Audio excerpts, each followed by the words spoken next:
Chilli powder అన్ని రకాల వంటలకు పచ్చళ్లకు సరైన chilli powder. No colour, no chemicals.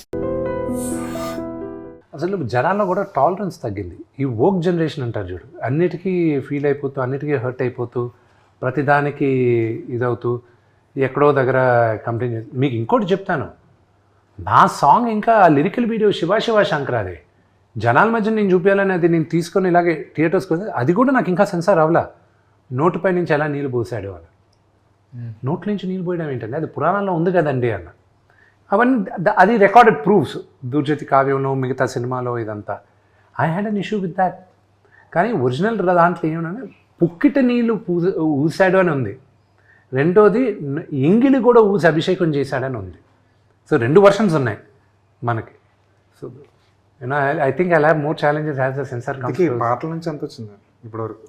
Shiva first పాట అంత రేంజ్లో వెళ్ళిన తర్వాత the data will come always 4 months later అండి. 4 months later T Series will have to give us the entire data. మీరు 3 figures నెంబర్ తోటి సినిమా తీసాను, సరే యాక్చువల్ ఫిగర్ చెప్పలేదు. But maybe 200 300 whatever it is. 300 అవ్వలేదు, బిలో 300. బట్ ఏ రైట్స్ అమ్మకుండా ఎట్లా మీరు దాన్ని చేయగలరు? ఏమంటే నేను ఒక వెరీ ఇంట్రెస్టింగ్ క్వశ్చన్ మీరు అడిగింది. నేను ఒక కంపెనీ దగ్గరికి వెళ్ళి నేను మాట్లాడేటప్పుడు there was a Bombay company which wanted to release it all over India, ఒక corporate company. So I'm talking about year back. Theatrical release other than Telugu states, other than Telugu states, only north Hindi వరకే release చేయాలని నేను వాళ్ళ దగ్గరికి వెళ్తే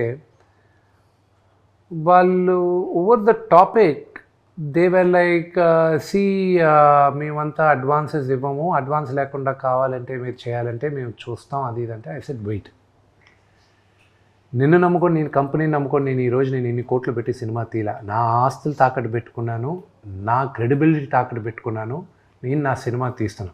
నువ్వు వచ్చి రేపు నన్ను బెయిల్అవుట్ చేస్తావన్న నమ్మకంతో నేను సినిమా తీయలేదు. I do not want you to distribute your movie if you think నీ డబ్బు కోసం నేను ఇక్కడికి వచ్చానంటే I don't want a single penny from you అన్న. వాళ్ళ CEO దగ్గర నుంచి వచ్చి సారీ చెప్పి అపాలజైజ్ చేసి అంత వెళ్ళారు. I walked out and I told I see has this my baby, ఇది నా బిడ్డ, దీన్ని ఎంత అద్భుతంగా ఎక్స్ప్లాయిట్ చేసి మ్యాక్సిమం మీరు ఎక్స్ప్లాయిట్ చేయగలరు ఫైనాన్షియల్గా, I want such a partner. అంతేగాని ఫస్ట్ కాన్వర్జేషన్లోనే నా డౌట్తో మీరు మొదలయ్యేది ఐ కాంట్ డూ ఇట్ అని. I walked out. అండ్ ఈరోజు చెప్తున్నా, this is purely my own funded money, బ్యాంక్స్లో అప్పు తీసుకునే చేస్తాను. Okay, no film finances, no traditional finance, అంతా బ్యాంక్లో పెట్టి బ్యాంక్లో నుంచి పెట్టుకునిందే. ఇది చేసేటప్పుడు మీరు అన్నారు ఇందాక ఏ రైట్స్ అమ్మకుండా. ఆడియో ఇప్పుడు కాదు, నేను గత 14 సంవత్సరాలుగా నేను నా ఆడియో అమలా. రెండోది ఓటీటీ నేను అడిగినప్పుడు I wanted a very large number, they gave a via media number. But I was like no, if the movie is a hit, పెద్ద హిట్ అయితే what would be a number అన్నారు. They gave a very interesting number. They said ఈ movie కానీ ఇంత collect అయితే will give you this number అన్నారు. I said I get the cheque ready అన్న. Cheque ready చేసి పెట్టుకున్నాను. కానీ మినిమం గ్యారంటీ అమౌంట్ అదే ఉంటుంది కదా. నో, వన్స్ మీరు దాంట్లో లాక్ అయ్యారంటే మై అప్సైడ్ ఇంకా ఎక్కువ ఉంది. ఈ రిస్క్ తీసుకున్న వల్ల అప్సైడ్ ఎక్కువ ఉంది. నాకేం ప్రిటీ షూర్ నేను ఖర్చు పెట్టింది థియేట్రికల్లోనే వస్తుందని నమ్మకం నాకుంది. సో అంటే ఓటీటీలో డిపెండ్ ఆన్ ద పెర్ఫార్మెన్స్ ఇచ్చేసారు. Yes, depend on the performance. ఎవరికి ఇచ్చేది ఐడియా ఉందా? వాళ్ళే అనౌన్స్ చేయాలి. You're not suppose to announce. And plus ఇప్పుడు 8 weeks గ్యాప్ అయితే ఉంది. 8 weeks gap. Yes, 100% multiplex release. So OTT clear అయిపోయినట్టే. యా, ఇప్పుడు శాటిలైట్స్ ఇవి నెగోషియేషన్స్ జరుగుతున్నాయి. అవి ఇప్పుడు ఏమైందంటే నాకు దిస్ ఈ range of movie first time చేస్తున్నాను కాబట్టి I do not know how the sales are happening. So నా ఒక సేల్స్ కంపెనీని హైర్ చేసుకున్నాం, వాళ్ళకి అన్నీ ఇచ్చేసి వాళ్ళే అందరితోనే నెగోషియేషన్స్. నేను ఫ్రంట్కే రాట్లా, ఈ నంబర్లు ఇచ్చేసాం మనం ఇవి కావాలని. Let them do it. ఒక హార్డ్ క్వశ్చన్ అడుగుతాను ప్లీజ్. మంచు ఫ్యామిలీ ఎడ్యుకేషన్లో సంపాదించిన డబ్బులు తీసుకొచ్చి సినిమాల్లో పాడి చేస్తారు అని ఒక సినిమాలో ఎలాగ పాడు చేస్తున్నావు? అంటే మీరు ఇంతకుముందు మీరు చాలా సినిమాలు తీశారు, వాటిలో అంటే flops ఇప్పుడు ఉన్నాయి. నేను డబ్బులు అంటే ఇప్పుడు ఒకటి చెప్తాను, రిటర్న్ ఉంటే ఇన్వెస్ట్మెంట్. బట్ అవును. మీరే చెప్పారు పెర్ఫార్మ్ సరిగ్గా చేయలేదు నాన్నగారు కానీ సినిమా. ఎన్ని సంవత్సరాలుగా నా ఓన్ బ్యానర్ ఓన్ సినిమాలు తీశాను నేను. ఓన్లీ మోసగాళ్ళు నా ఇదే కదా నా ఓన్ సినిమా అయింది జిన్నా. దానికి ముందు 7 సంవత్సరాలు మా హోమ్ బ్యానర్ తీయలేదు కదా నేను.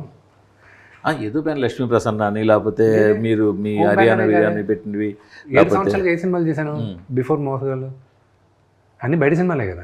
సో అయితే అని ఇది రెండో క్వశ్చన్ మీరు అడిగేది, ఏమైనా డబ్బులు తీసుకొచ్చి పాడు చేస్తారు అంటే, ఇక్కడ డబ్బులు తీసుకొచ్చి పాడు చేస్తారనే సినిమా ఖర్చు ఎక్కడ ఎక్కువ అయ్యేది? మేకింగ్లోనే కదా. మేకింగ్ ఎవరికి వెళ్తుంది డబ్బు? కార్మికులకే కదా. అంటే కార్మికులకి డబ్బులు వెళ్ళేది చెడగొట్టడమా? మీరు అనేది అదే కదా. అలా కాదు, అలా కాదు. నేను ఏమంటున్నానంటే కష్టపడి ఎడ్యుకేషన్ ఇన్స్టిట్యూషన్ రన్ చేసి అక్కడ ఎంతో కొంత లాభము లేకపోతే ఇన్కమ్ సంపాదించిన డబ్బులు సినిమాల్లో నష్టపోతున్నారా అని పదం వాడతాం. ఓకే, నష్టపోతే దట్స్ అ గుడ్ థింగ్.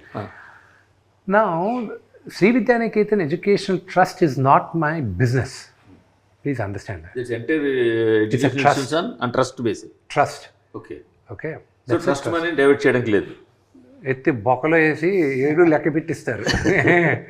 ఇప్పుడే అన్నారు కదా ఐటీ, ఎత్తి తీసుకొచ్చి కూర్చోబెట్టి తిరుపతిలో ఇన్స్టిట్యూషన్స్ కానీ ఎక్కడ తెలిసిన నాకు ఎన్ని బిజినెస్లు ఉన్నాయో you don't even have a clue.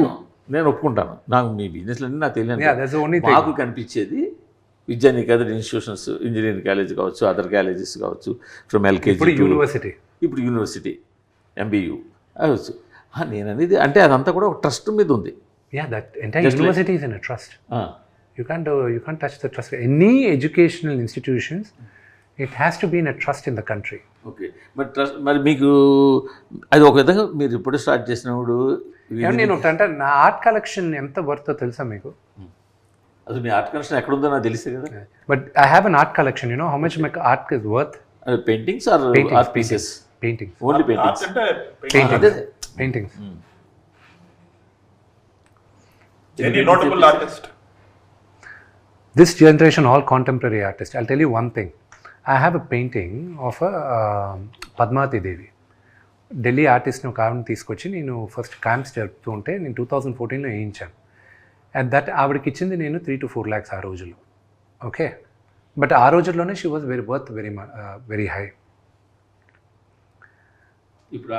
Now that same art work is worth around 2 crores. అలాంటి ఎన్ని ఉన్నాయి? I have quite a few. I think I have around... మీ హౌస్లో? No. చెప్పండి. Everything. No. Everything I have the artwork. All my artwork. మీరు university అన్నారు చూడండి. I don't think you went around the university. No, I didn't. Yes. భారతదేశంలో కాదు, ఏషియాలో it is one of the best campuses of any university. నేను రాసిస్తా, నాకన్నా మా నాన్నగారి కన్నా విపరీతమైన 1000 కోట్లు ఉన్న వాళ్ళు ఉన్నారు. ఛాలెంజ్ చేస్తాను, లేకపోతే anybody replicate Mohan Babu university. కానీ నేను చేయాల్సింది ఇంకా ఎంతో ఉంది. My library is worth 25 crores. Okay, all my art work is in the library. Yes. Okay, all my... ఎందుకు అక్కడ పెట్టామంటే ఆర్ట్ అనేది everybody should enjoy it. They should come and you also know నా ఆర్ట్ వర్క్ నేను option చేసి belongs to the trust are you? The Vishnu Manchu art foundation is mine. But do you know that ఇప్పుడు మీరు సమయం వచ్చింది కాబట్టి చెప్తాను, నా ఆర్ట్ వర్క్ని అప్పుడప్పుడు నేను ఆప్షన్ చేసి ఆ ఆర్టిస్ట్ పేరు పైన పేద విద్యార్థులను చదివిస్తాను నేను. ఎక్స్పెన్సివ్ ఆర్ట్ మీరు ఇప్పుడు కొన్నదా? There are quite a few. Telugu రాష్ట్రాల్లో నాకు విపరీతంగా నచ్చిన ఆర్టిస్టులు 2 ఉన్నారు. అంటే సీనియర్స్ గురించి మాట్లాడతా. అప్కమింగ్ ఆర్టిస్టు ఇప్పుడు రమేష్ గుర్జాలా అని ఒక ఆర్టిస్ట్ ఉన్నారు, ఎక్కువ దేవుడు బొమ్మలు గీస్తుంటాడు ఆయన. ఆయనదే నేను అందరికీ ఇస్తూ ఉంటాను. పిఎంకి ఇచ్చాను, అందరికి ఇచ్చాను. Prime minister autograph that and gave it to me also.